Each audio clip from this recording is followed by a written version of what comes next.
قرآن مجید کی تلاوت، ترجمہ، تفسیر، حدیث، نعتیں، تجوید، گرامر کے لیے اس چینل کو سبسکرائب کریں، ویڈیو کو شیئر کریں اور لائک کریں۔ نحمدہ و نصلی علی رسولہ الکریم، اما بعد، فاعوذ باللہ من الشیطان الرجیم، بسم اللہ الرحمن الرحیم۔ آج کا ہمارا موضوع گفتگو ہے سیدنا حمزہ کا قبول اسلام۔ کفار و مشرکین کی اسلام کے خلاف سازشوں اور مسلمانوں پر ظلم و ستم کے باوجود اسلام پھیلتا جا رہا تھا۔ سلیم الفطرت لوگ اسلام کی حقانیت اور صداقت سے متاثر ہو کر اس کی طرف کھنچے چلے آ رہے تھے۔ بڑی بڑی نامور اور دلیر شخصیات اسلام جیسی عظیم نعمت الہی سے بہرور ہو رہی تھی۔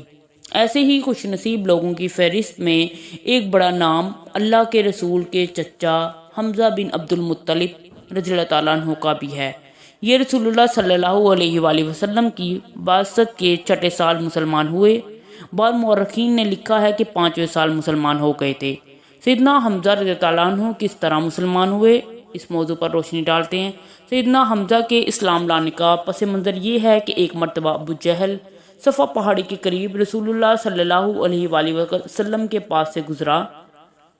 اس نے آپ کو تکلیف پہنچائی، برا بلا کہا اور ایسی مذموم باتیں بھی کہیں جن میں آپ صلی اللہ علیہ وآلہ وسلم کے دین کی عیب جوئی کی اور اپنی سرداری کے مقابلے میں آپ کی کمزوری ایسے توہین امیز لہجے میں بیان کی جس سے آپ کے جذبات کو ٹھیس پہنچی تھی۔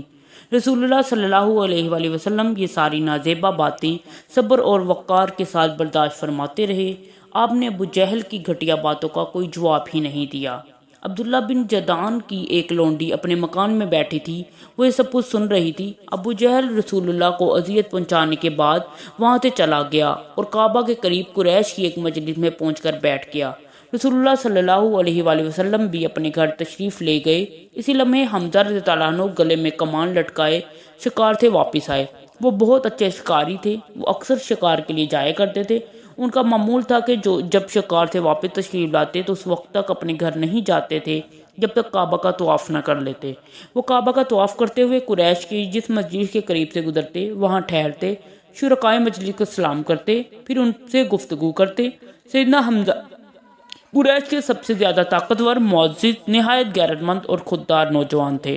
جب وہ ابن جدعان کی لونڈی کے پاس سے گزرے تو اس نے انہیں پکارا اور کہا، ابو ہمارا ابھی آپ کے بھتیجے کو عبدالحکم ابو جہل بن ہشام کی طرف سے جد بدسلوکی اور بدزبانی کا سامنا کرنا پڑا ہے، کاش آپ اسے دیکھ لیتے۔ عبدالحکم نے آپ کے بھتیجے کو یہاں بیٹھے دیکھا تو انہیں شدید اذیت پہنچائی، برا بلا کہا اور ایسی مذموم باتیں کہیں جنہیں وہ ناپسند کرتے تھے۔ آپ کے بھتیجے کو سخت اذیت دے کر وہ چلا گیا، لیکن محمد صلی اللہ علیہ وآلہ وسلم نے اس سے کوئی بات نہیں کی۔ اللہ تعالیٰ نے حمزہ رضی اللہ عنہ کی عزت افزائی کا ارادہ فرما رکھا تھا۔ انہوں نے ماجرا سنا تو طیش میں آ گئے، ان کی رگوں میں غیرت و حمیت کی بجلیاں کوندنے لگی۔ آؤ دیکھا نہ تھا، وہ تیزی سے لپکے، کسی کے پاس نہ رکے۔ انہوں نے تہیہ کر لیا کہ جو ہی ابو جہل ملے گا میں اسے مزہ چکھا دوں گا۔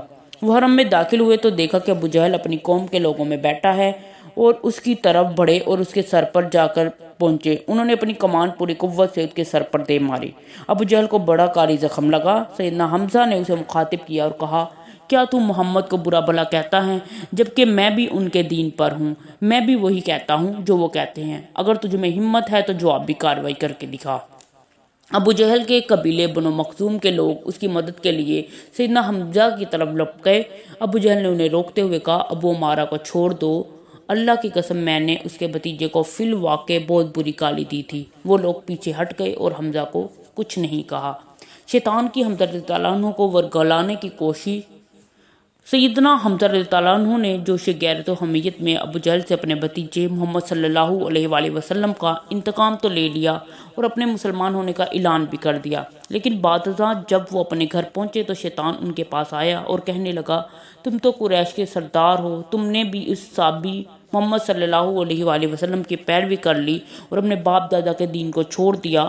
تم نے جو کچھ کیا ہے اس سے تو تمہارے لیے مر جانا ہی اچھا ہے۔ اب سیدنا حمزہ سخت ششوپیش اور ذہنی اذیت میں مبتلا ہو گئے اور خود کلامی کرتے ہوئے کہنے لگے کہ میں یہ کیا اقدام کر بیٹھا۔ اسی لمحے انہوں نے اللہ تعالیٰ کی بارگاہ میں التجا کی، اے اللہ، اگر یہ ہدایت ہے تو میرے دل میں اس کی تصدیق اجاگر کر دے، ورنہ میں جس حالت میں مبتلا ہو گیا ہوں اسے نکلنے کی کوئی راہ پیدا کر دے۔ حمزہ رضی اللہ تعالیٰ عنہ رات پر شیطان کے وسوسوں میں مبتلا رہے۔ انہوں نے ایسی اضطراب انگیز اور پریشان کن رات پہلے کبھی نہیں گزاری۔ صبح ہوتے ہی وہ رسول اللہ کی خدمت میں حاضر ہوئے اور عرض کیا، بھتیجے میں ایک ایسے کام میں پڑ گیا ہوں جس سے نکلنے کا راستہ مجھے معلوم نہیں۔ میرے جیسے آدمی کا ایسے معاملے میں مبتلا ہو جانا جس کے بارے میں مجھے معلوم ہی نہیں کہ وہ ہدایت ہے یا گمراہی، بہت مشکل ہے۔ خلجان میں ہوں، اب مجھے کوئی بات بتائیے میرے بھتیجے، میری بڑی تمنا ہے کہ اب آپ سے ہی مجھے کچھ بتائیں۔ سیدنا حمزہ کی درخواست پر رسول اللہ صلی اللہ علیہ وآلہ وسلم نے انہیں واعظ و نصیحت فرمائی اور اسلام کی دعوت دی، اللہ کے عذاب سے خوف دلایا اور اس کے انعامات کی خوشخبری سنائی۔ رسول اللہ کے ارشادات سننے کی وجہ سے اللہ تعالیٰ نے ان کے دل میں ایمان کا نور ڈال دیا، ان کا سینہ کھول دیا اور انہیں شک و تردد و تذبذب سے نجات عطا فرمائی اور فوراً بول اٹھے، میں گواہی دیتا ہوں کہ آپ سچے ہیں۔ یہ ایسی گواہی ہے جو سچی ہے اور ایک صاحب معرفت کی گواہی ہے۔ بھتیجے اپنے دین کا اظہار و اعلان کرتے رہیں۔ اللہ کی قسم مجھے یہ پسند نہیں ہے کہ میرے لیے وہ سب کچھ ہو جس پر آسمان سایہ فگن ہے اور میں اپنے آپ پہلے ہی دین پر قائم رہوں۔ سیدنا حمزہ رضی اللہ عنہ بھی ان عظیم لوگوں میں سے تھے جن کے ذریعے سے اللہ تعالیٰ نے اسلام کو عزت عطا فرمائی۔ ان کے اسلام قبول کرنے پر قریش کو شدید دھچکا لگا اور وہ اچھی طرح سمجھ گئے تھے کہ اب رسول اللہ کی قوت اور حمایت حاصل ہو گئی ہے، اب حمزہ ضرور ان کی حفاظت کریں گے۔ یہ لوگ رسول اللہ کو جو تکلیفیں دیتے تھے، حضرت حمزہ کے مشرب اسلام ہونے سے ان میں کمی آ گئی۔ قبول اسلام پر حمزہ کے اشعار۔ سیدنا حمزہ نے مسلمان ہونے کے بعد اسلام اور پیغمبر اسلام کی شان میں نہایت بلند پایا اشعار کہے، جن میں سے چند ایک یہ ہے، جب اللہ تعالیٰ نے میرے دل کو اسلام اور دین حنیف کی طرف ہدایت فرمائی ہے تو میں اللہ کی حمد کرتا ہوں۔ مجھے اپنے دین کی توفیق عطا فرمائی جو اپنے پروردگار کی طرف سے آیا ہے، جو غالب ہے، اپنے بندوں کے حالات سے باخبر ہے اور بڑا ہی مہربان ہے۔ جب اس کے پیغامات ہم سے پر پڑے ہیں تو عقلمند انسان کے آنسو ٹپک پڑتے ہیں۔ وہ پیغامات جو ہدایت ہیں، احمد انہیں ایسی آیات کے ساتھ لے کر آیا ہے جن کے حروف بڑے روشن ہیں، اور ہم ہیں احمد مصطفیٰ واجب العطایت ہیں، تم انہیں سخت بات کے ذریعے سے مخاطب نہ کرو۔ اللہ کی قسم ہم انہیں لوگوں کے حوالے نہیں کریں گے کیونکہ ہم نے ابھی تک ان لوگوں کے بارے میں اپنی تلواروں سے کوئی فیصلہ نہیں کیا۔ صدق اللہ العظیم۔ Kindly subscribe this channel for more informative videos.